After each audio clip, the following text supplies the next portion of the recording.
feel their role is to imbue every molecule of water with love, to fill the oceans with love. The ocean, as the waves hit the shore, it's like bringing that love into the land masses to somehow permeate the land and then help to heal us and the planet.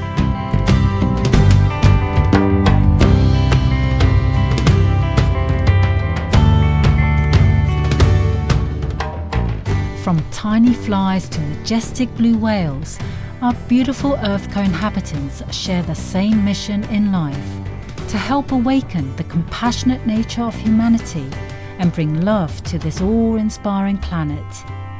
In what ways are the animals helping us, and what are their messages for us? On today's Animal World, our co-inhabitants, we are delighted to present the first part of our two-part interview with British telepathic animal communicator Madeleine Walker, author of An Exchange of Love: Animals Healing People in Past, Present and Future Lifetimes.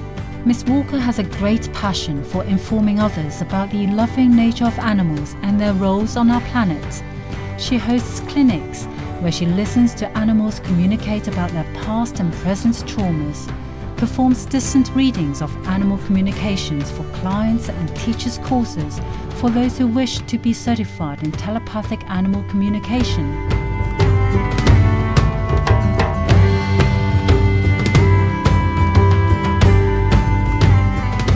My normal everyday job is an animal communicator. I get called out to visit people in their homes, or it might be like a livery stable yard to see horses, because I mainly work with horses. But I get asked to talk to guinea pigs, chinchillas, cats, dogs, all sorts of animals, and it's lovely to be able to get messages from them. What's it like to talk with animals? Miss Walker's first experience came unexpectedly while she was visiting a friend. I was cuddling my friend's little Jack Russell puppy, and I suddenly got these words in my head, and it started to look at me very sort of, very precisely and in a very profound way, and sort of focused like an eye-to-eye contact. And I heard this voice in my head saying, I'm a reincarnation of my friend Lee's old dog, and I've come back to keep helping her because she's having a difficult time.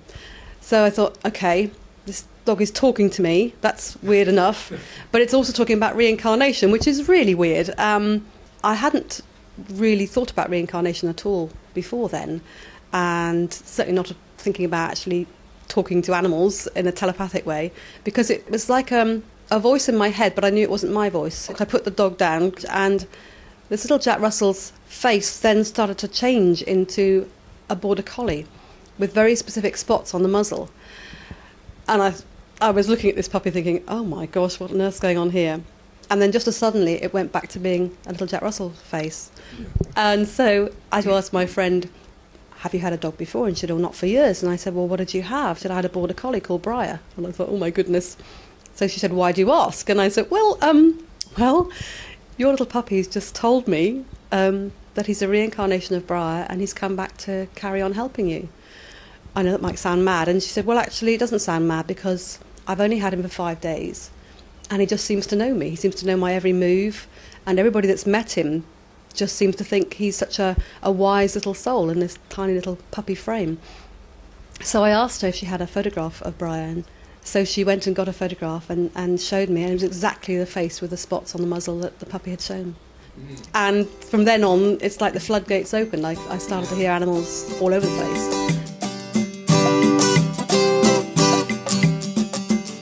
Miss Walker believes that many of the physical and mental discomforts humans experience are a direct result of past life experiences, and that animals come to be with us life after life to heal the trauma from their own past lives, as well as that of their human companions.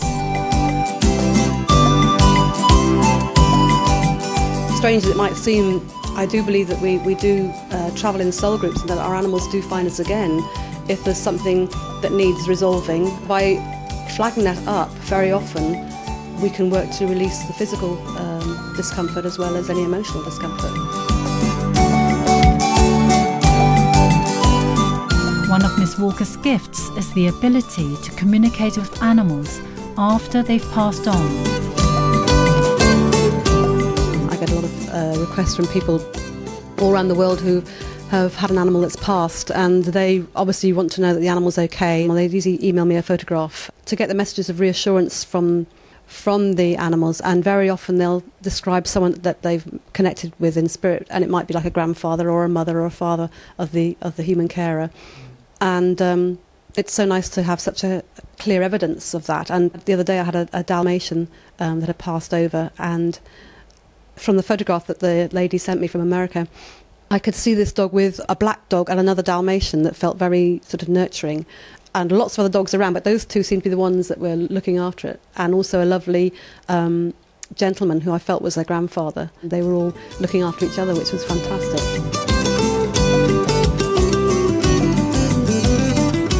When we return, Madeleine Walker will share more amazing stories about animals and how they selflessly help humanity. Please stay tuned to Supreme Master Television.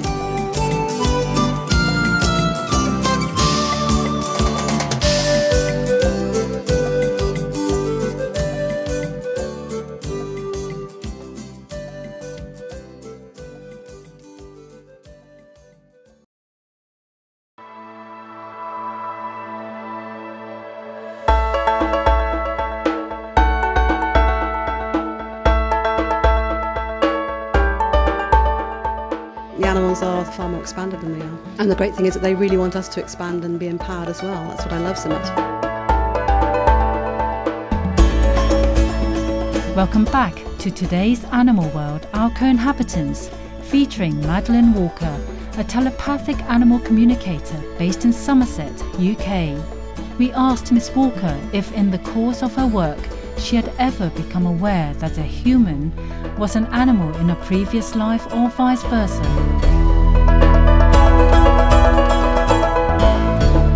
Well, strange as it might seem, I do believe that. I have had cases where I've had human clients that have been animals before and animals that have been human before. I wasn't entirely sure about that, and then I was giving a demonstration with an old mare called Pebbles, and she showed me an incarnation where she'd been sort of an ancient master of Eastern medicine. And I was very worried as to how the students that were listening to this demonstration were going to take it. I was not sure about it at all, but it did seem to make sense. This old mare seemed very, very wise, and the reasons she gave for coming back as a horse made a lot of sense.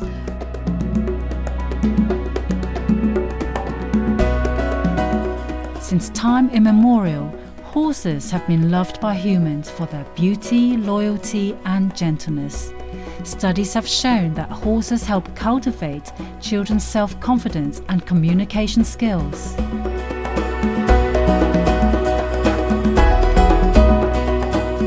I recently worked with a pony, and the mother of the girl who rode the pony was very concerned about her daughter's lack of confidence, and she wasn't sure how her daughter would accept any advice that she might be able to give, but she said perhaps if you can talk to the pony while the daughter is with you and see if the pony can give some advice. The pony started to describe some new riding techniques that the girl had been taught, and then this pony started talking about her mathematics at school, and then the pony gave me a statement, something like, if this girl could only believe in herself, she would find this subject so much easier if she just trusted herself and her just to have that self-belief.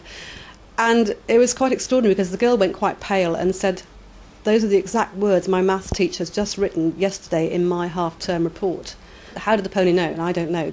And it just helped reinforce that this girl really did need to think about that, and did need to think about believing in herself, and that everybody else knew she could do it, and this pony certainly thought she could do it, so it was time perhaps that she started believing in herself. Madeleine Walker says that communication between humans and animals is simply the giving and receiving of overwhelming love, and she has the following advice for those wishing to deeply connect with an animal friend.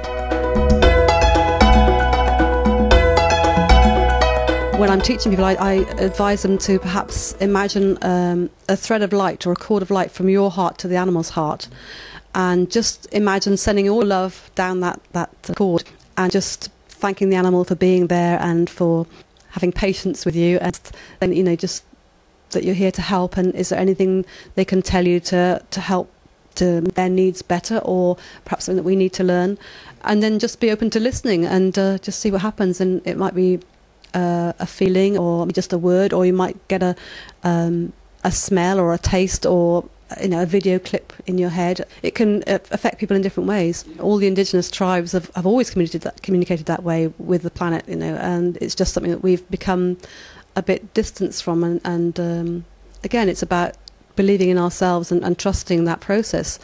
I think we've got so brainwashed into thinking that it's, you know, it's strange. You don't go talking to animals or trees or, you know, plants. You know, it's all too weird, and that's not what we do. But of course, I say, tribes around the world, you know, have always communicated that way, and that's what they believe.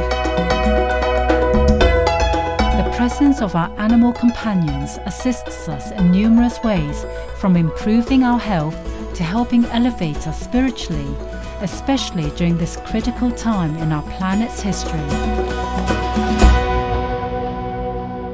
Well, I do feel that there's a very important time for the planet. Well, I just believe it's going to be a huge expansion of awareness, and I think the animals are really, again, feeling that and helping us.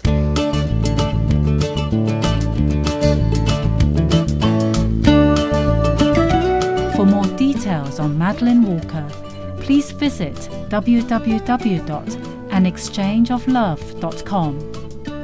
An Exchange of Love is available at www.amazon.com. Please join us again tomorrow for the second and final part of our interview with Madeleine Walker, as she shares more insight on the fascinating world of animals. Lovely viewers, thank you for your company today on Animal World, Our Co-Inhabitants. Coming up next is enlightening entertainment after noteworthy news. May we always treasure our precious planet and all the splendid beings living here.